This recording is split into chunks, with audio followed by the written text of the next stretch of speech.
harapan untuk hidup udah Sampai ya udah. segitunya? Iya betul. Saya itu lagi dimandikan. Kan saya sudah diturunkan ke liang lahat. Gitu. Nah waktu itu saya cuci kaki beliau. Dalam keadaan sakit? Iya. Tetapi saya nggak mungkin bisa membalas kebaikan itu. Mas PMTV. Kita harus berpikir. Iya. Padahal mobil 3 masih ngangsur Semua, gitu. belum Masih ngangsur lunas. semua, belum lunas. Iya. Nah masih kurang lebih 2 tahun yang satu mobil atau 1,5 tahun. Terus yang tadi udah keluar gitu ya? Iya. Udah. Nah akhirnya gimana solusinya? Daripada itu mobil ditarik trailer, Heeh. nah akhirnya apa? Kita oper lagi. Oh. Nah, iya. ya dapat berapa lah misalnya, Iya, 12 iya, juta nggak apa-apa. Misalnya udah masuk 50 juta. Iya, iya. Alhamdulillah gitu udah teratasi. Saya beli apa? Saya belikan mobil lagi. Nah jadi mobil yang murah tapi nggak ngangsur gitu. Oh iya, cash lah gitu ya. Iya. Cuma ya napas tua biasa. Tapi kan jangkauannya nggak terlalu jauh. Betul betul. Nah alhamdulillah teratasi itu. Nah cuma lagi-lagi memang ya ujian pasti ada. Pasti. Pada saat tahun 2000, terutama tahun 2006. 2006. Nah, kebetulan saya waktu itu sakit. 2006 Iya, sakit. sakit keras itu waktu itu. Harapan untuk hidup udah Sampai ya segitunya? Iya betul. Luar biasa. Karena waktu itu kebetulan saya di lingkungan juga suka nemani memandikan jenazah. Gitu. Iya. Nah, ini kisah nyata saya. Jadi apa? Mudah-mudahan juga bisa buat motivasi teman-teman Iya, mungkin yang sedang sekarang mengalami gangguan sakit fisiknya dan juga. Nah pada saat itu apa? Saya drop waktu itu sampai tensi itu 80/60. Sehingga apa ya? Kita sudah pernah satu ketika hampir 3 malam saya tidak bisa tidur. Iya. Nah tidak bisa tidur apa? Waktu itu seolah-olah saya itu lagi dimandikan. Oh. Jadi kayak jenazah gitu. Nah bayangan saya udah dikafani, bahkan saya sudah diturunkan ke liang lahat. Gitu. Nah tetapi saya teringat sekali ketika ada satu artikel juga ada seorang orang yang sukses, sukses. Cuma ada ketika itu ada ujian dari Allah, ya, dari Sang Kholik. Nah anaknya itu sebetulnya dia pengen kuliah, pengen kuliah. Nah ternyata nggak sesuai dengan jurusan yang dipilih orang tuanya, yang diingini orang tuanya. Iya. Sehingga apa? Orang tua ini mungkin apa ya kurang trek lah dengan pilihan anaknya itu. Sehingga datang ke seorang ulama, dia katakan seperti ini permasalahannya. Maka dinasihati oleh ulama ini, kamu masih punya orang tua, terutama ibu, masih. Nah coba kamu datangi ibumu. Ini kenyataan yang Iya. datangi ibumu, kamu cuci kakinya. Kamu cuci kakinya, minta ridhonya dari orang tua. Syariat apa? Syariat. Iya, secara syariatnya. Syariat. Nah, pada saat itu akhirnya apa? Itu saya lakukan, Mas. Ketika saya sakit, waktu itu orang tua saya sudah orang tua kandung, jaga mertua. Saya sendiri harapan hidup udah ini. Waktu itu saya akhirnya apa? Sampai yang almarhum bapak saya itu yang menyemangati saya hidup. Mas sampai sekarang ya alhamdulillah. Beliau katakan, "Her, saya tidak punya anak yang mati muda." Nah, dari situ saya ini. Nah, terus akhirnya pada saat itu saya inisiatif apa yang tadi yang saya baca itu saya lakukan. Saya minta kepada istri saya membawa baskom berisi air. Waktu itu apa? Ibu saya dan bapak saya dan waktu itu saya ingat bapak ibu mertua saya juga saya suruh duduk di bangku. Nah, waktu itu saya cuci kaki beliau. Dalam keadaan sakit? Iya, masih saya cuci, saya menangis, Mas.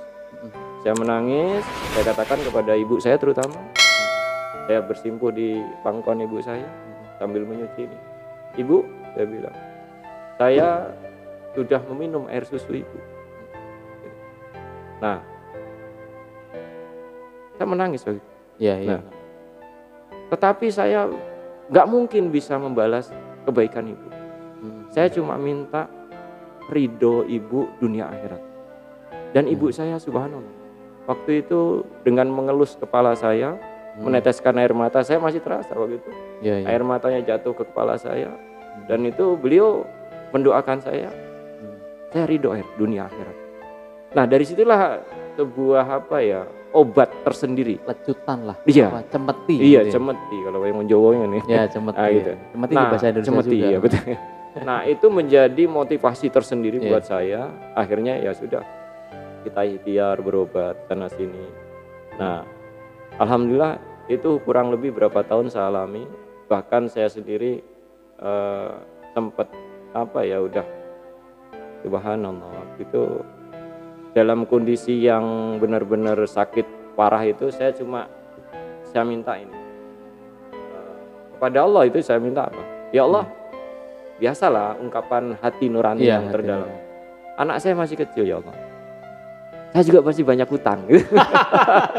Manusiawinya begitu. Nah, jangan ambil saya dulu ya Allah, gitu. Beri kesempatan saya untuk saya bertobat. Subhanallah, ternyata jalan itu Allah berikan. Dengan berobat ke sana kemari, dan mungkin tadi di awal ada panggilan Andri ya. Iya. Betul. Padahal nama saya itu Heru Yuniarto gitu. Heru Yuniarto. Nah, tetapi kadang orang masyarakat manggilnya Andri juga. Ini ada kisah gitu. Gimana ternyata kejadiannya waktu saya sakit, Mas. Oh. Akhirnya saya ketemu dengan seorang ulama di waktu itu Rangkas Bitung, daerah Warung Gunung Cibuah itu. Itu yang menjadi guru saya. Yaitu Kiai Haji itu Bagus Nurdin. Bin Kiai Haji Bagus Muhammad Asari. Nah, ketika saya ke sana, saya sampaikan. Ini bukti syariat kepada ulama. Ternyata syariat pada ulama itu nggak ubahnya seperti kita datang ke orang tua minta doa. Jadi diperbolehkan, gitu. Diperbolehkan. Nah, pada saat saya bilang, Abah, saya panggilnya Abah. Saya dari kecil riwayat kesehatan nggak bagus nih, Pak. Gitu, sakit-sakitan gitu. Gitu kan. Nah, terus kata beliau, namamu siapa? Gitu. Namamu siapa? Heru, Pak. Gitu. Ibumu siapa? Nah, saya sampaikan ibu saya. Nah, dihitung, Mas. Ini mungkin kalau ada ungkapan dulu ya.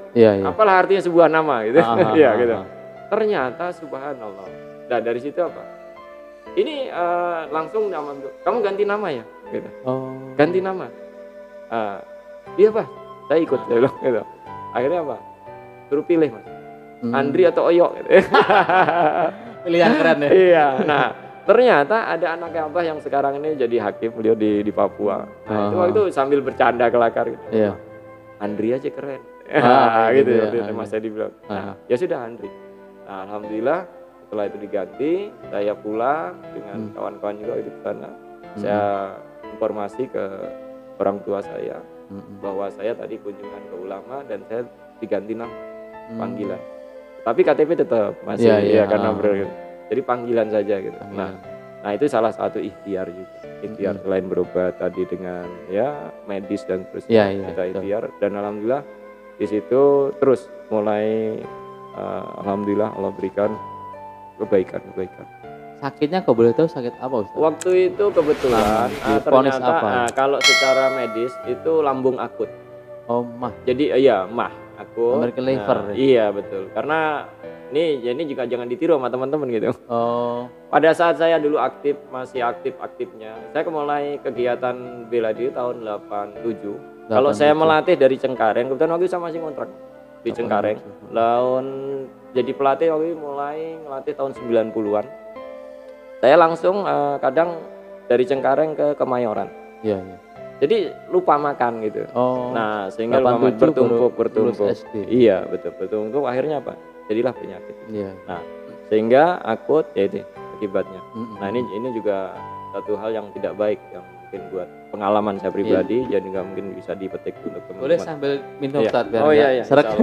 Biar agak santai. Subhanallah, saya sakit dan berobat dan Allah berikan kemudahan untuk mulai diberikan sedikit demi sedikit kesembuhan atas dorongan semangat dari orang tua juga. Nah, memang kalau pada saat itu akhirnya banyak menemukan pelajaran hidup di situ. Padahal pada saat itu kalau bahasa secara ininya lagi senang-senangnya nyari duit gitu. Ya kan? Semangat itu.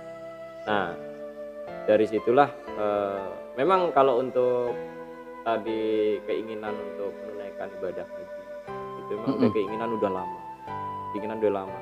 Cuma saya waktu itu kan berpikirnya kalau mau berangkat haji itu harus nyetor kurang lebih, kalau sekarang 25 juta. Nah, kalau dulu 20 juta. Nah, saya berpikirnya gini, berpikirnya itu nanti aja kalau udah punya uang 20 juta, saya akan menyetor. Nah, ini nih masuk kepada beli porsi itu namanya. Iya, beli porsi. Jadi ini langsung ke apa namanya? Sampai ibadah haji ya. Iya. Ustaz, ya? Awalnya gimana, Ustaz? Iya. Mas PM TV.